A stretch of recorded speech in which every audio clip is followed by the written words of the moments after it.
How do you see football boots in the next 10 or 15 years?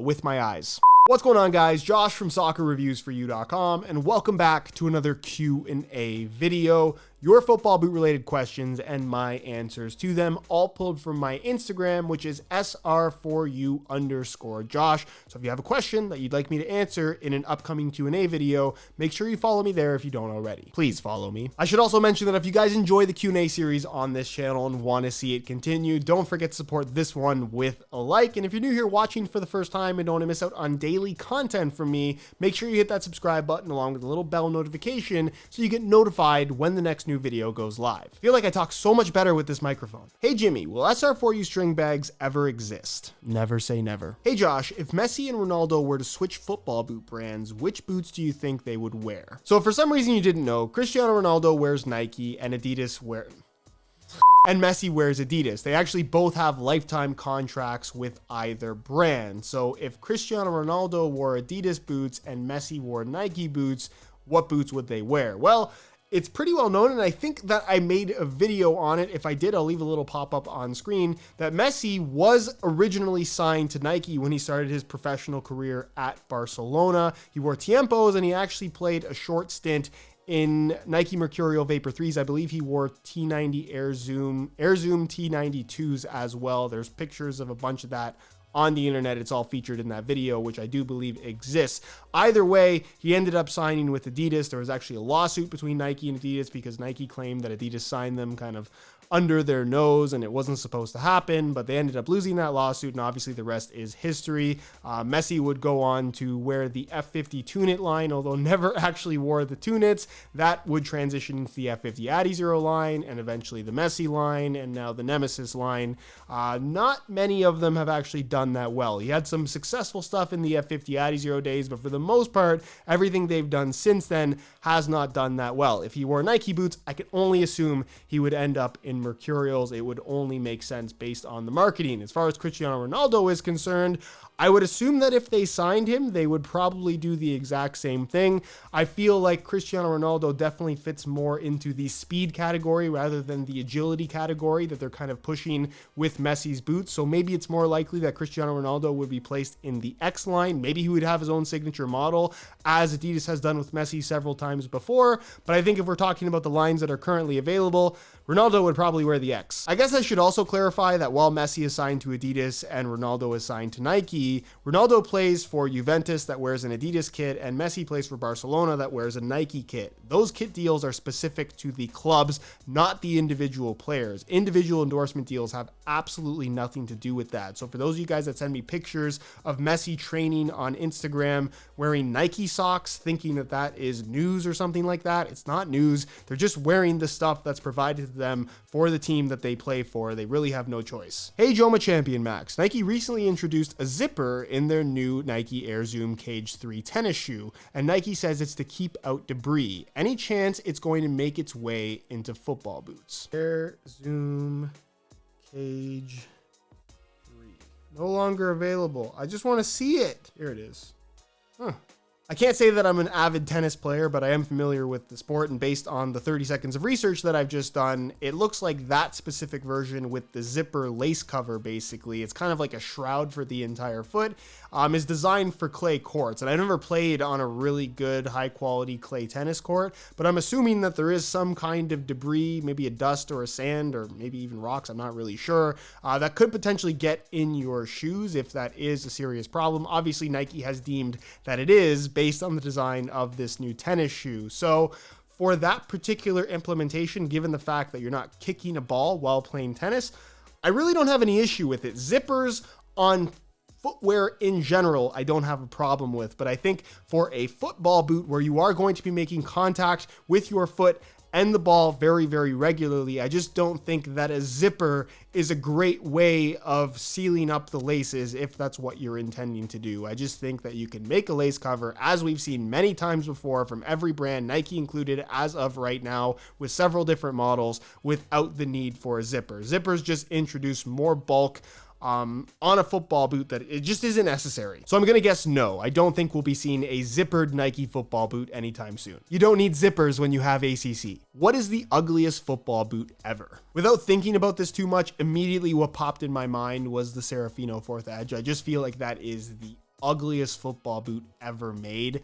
The Diodora Cambio comes to mind just because it's so goofy looking. It looks like a translucent rubber boot type thing. I think it looks awful, but I guess to name some more popular ones, and maybe these are slightly controversial opinions, I was never a huge fan of the launch colorway of the Nike Mercurial Superfly 2. Don't get me wrong, I think that the silhouette and the positioning of the Nike swoosh is really, really nice, but the pattern that they put on the medial side and the combination of the purple and orange and dark blue, I just thought it was kind of an ugly football boot design in general. And I also want to mention the Adidas Predator X. I think in comparison to past Predators, that was just an ugly football boot. Let me know what you guys think. What is the ugliest football boot ever? Hey Joe, who do you think will be the next best footballer after Ronaldo and Messi retire? To be honest with you, I don't think that we're going to see a new Messi or Ronaldo anytime soon. These two are going to go down as two of the greatest footballers of all time. For basically the last 5 or 6 years, every goal they've scored, whether it was for club or country or in the Champions League, whatever it may be, were kind of record-setting goals. And I don't think we're going to see anybody like that for a little while. I think some people thought that was going to be Neymar. Obviously, that's not the case. Mbappe seems to be the next guy that people are really hyping up, and no doubt the guy's a really, really good player.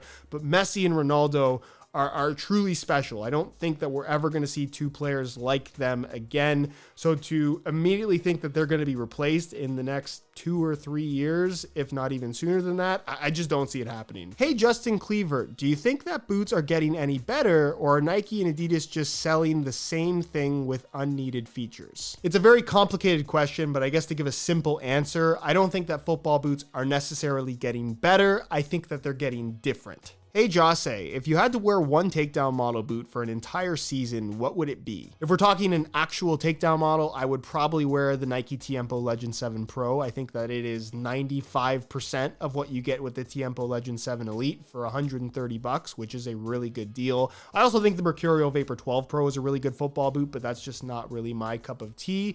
But another boot that I really like that I guess is takedown model price, but technically isn't a takedown model, is the Nike Premier 2 for $110. I'm a big fan of those. And in general, I think if you're looking at boots at a lower price point, going for something with a natural leather upper is typically the better way to go, because leather will always be soft, where a lot of cheaper synthetics technically just always end up feeling like cheap synthetic. Hey Jurgen, why don't center backs wear speed boots if they need to chase down players like Mbappe or other pacey forwards? Well, that's because we live in real life and not a video game. There's no doubt that lighter boots and speed boots in general have a certain feel to them that can make you feel maybe a little bit quicker, but the reality is that there is really no evidence to suggest that wearing speed boots is going to put you at any kind of advantage when it comes to overall speed. Are there elements about the boot that are more geared towards running very quickly? Absolutely. But if you're not fast to begin with, speed boots are not going to make you fast. Ultimately, it's just a marketing suggestion from the brands where, hey, this boot is made for speed. So if you want to be fast, buy this football boot. And people obviously buy it for that specific reason, kind of believing what they want to believe. They're not necessarily lying to you, but they are kind of putting out this truth that is maybe too good to be true, let's say. So until the day comes where we're watching a professional match on TV and a defender gets beat and the announcer says, oh, that defender should have been wearing Mercurials and he wouldn't have gotten beat in that situation, I really don't think that there's any major benefit for a defender to wear speed boots over anything else. If you're slow, you're slow, and if you're fast, you're fast. It's that simple. Jehovah, would you ever wear studless soccer shoes casually? And if so, which ones would you wear? I'm assuming by studless soccer shoes, you mean indoors, which I have to say, from a, I don't want to say fashion, but from a style perspective, let's say, I really don't like walking around in like indoor Mercurials or something like that. I think that that's really cheesy looking, although little kids do it all the time and there's nothing wrong with that. As an adult, I don't really want to walk around in mid-cut Superfly indoors. I just think that that's really goofy. So for me, in general, I tend to avoid wearing indoor soccer shoes casually, but if there is one that I would wear, it's like an Adidas Samba Classic or something like that, just because it's kind of turned into a lifestyle sneaker at this point, and I don't mind some of the soccer shoe inspired lifestyle sneakers that Nike and Adidas are putting out. Puma has a couple as well. I don't mind some of them, although some of them are kind of weird looking, but for the most part, indoor soccer shoes casually, not my thing. Which boot to play in the sand? I'm assuming that you're implying like beach sand, so a really, really soft sandy surface. And I've done a lot of training on sand actually, and I've tried all kinds of different boots and shoes just to see what will work the best. And my final conclusion, based on trying a variety of different things, is that it really doesn't matter what you wear on sand.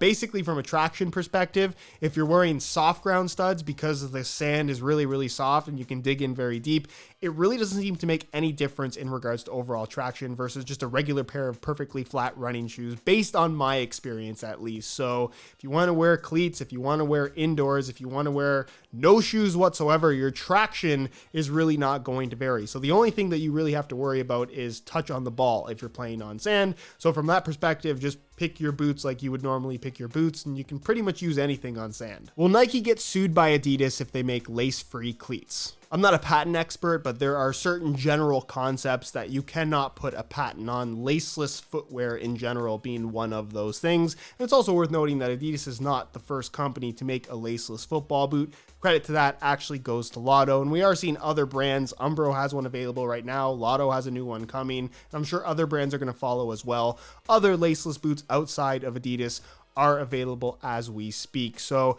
I don't think that it's out of the realm of possibility that Nike makes a laceless football boot. They seem to be going laceless, or at least introducing laceless models in other forms of footwear and other sports that they do. But for football boots in general, I feel like because Adidas really has established themselves as the leaders in the whole laceless football boot thing, and Nike hasn't reacted for what is now going to be 3 years. If they were to randomly come out with a laceless football boot, I think from a marketing perspective, it would be a little bit of an issue of people calling them out for copying, even though that's not necessarily the case. Either way, I don't think it's going to happen. Anyways, guys, that's it for another Q&A episode. Hopefully you enjoyed the video. If you did, be sure to support it with a like. Again, if you have a question that you'd like me to answer in the next Q&A episode, my Instagram is sr4u_Josh. You'll see it on screen right now. It is also linked down below. Go and follow me there if you don't already. As always, if you have any questions regarding anything that I talked about in this video, leave your questions down below in the comment section, and I'll do my best to get an answer out to you as soon as I possibly can. If you're not subscribed already, be sure to hit that subscribe button along with the little bell notification so you get notified when the next new video goes live. All my social media information is linked down below in the description as well. And other than that, guys, thank you so much for watching, and we'll see you in the next one.